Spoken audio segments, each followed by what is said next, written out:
Before there were cowboys or any other white men in this land, there lived a brave and fearless Indian boy who saved his people from a cruel and evil magician.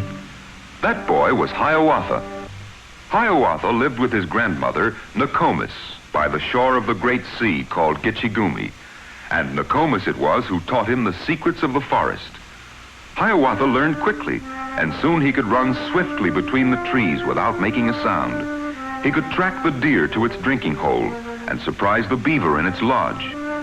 And then one day, Nokomis gave Hiawatha a bow of ash and arrows of oak tipped with flint and said, "I am hungry, my grandson. Go into the forest and shoot a deer for me." All the people of the village praised Hiawatha the hunter. The men called him Soengataha, Strongheart. They called him Mangotesi, Lionheart. And they said, "Perhaps Hiawatha is the great warrior for whom we have been waiting. Perhaps it is he who will rid us of Megasagwan, the pearl feather, evil magician of the swamp." Hiawatha stood up.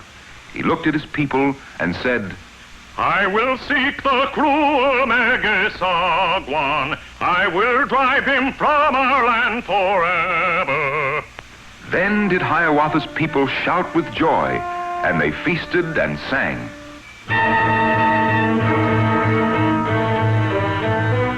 The next morning, Hiawatha began to build his chimon, the canoe in which he would paddle through the dismal swamp to the wigwam of the evil pearl feather.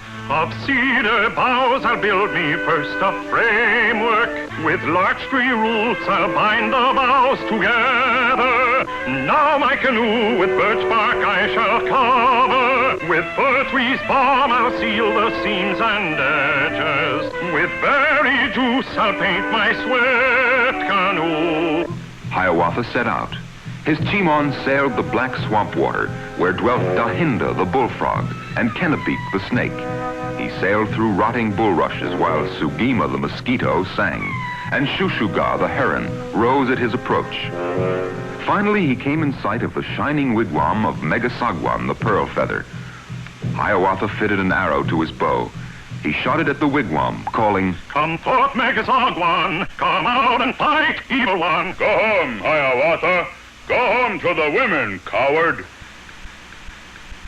Then Hiawatha fitted another arrow to his bow and shot it straight at Megasagwan. "Oh, my shirt is made of magic wampum. No arrow can pierce it." Then Megasagwan seized his club and rushed at Hiawatha. Backward and forward the great fight raged, all day and long into the afternoon. Toward dusk, Hiawatha was growing exhausted. He had but 3 arrows left in his quiver, and he had not succeeded in wounding the magician.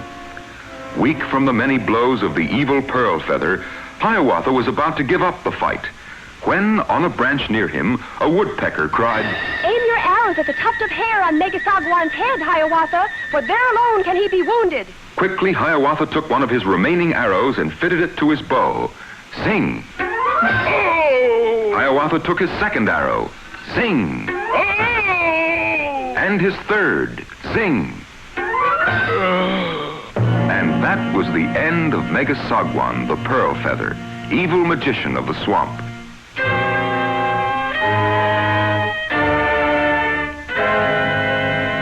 Hiawatha loaded his chimon with trophies from the magician's wigwam and set out for home.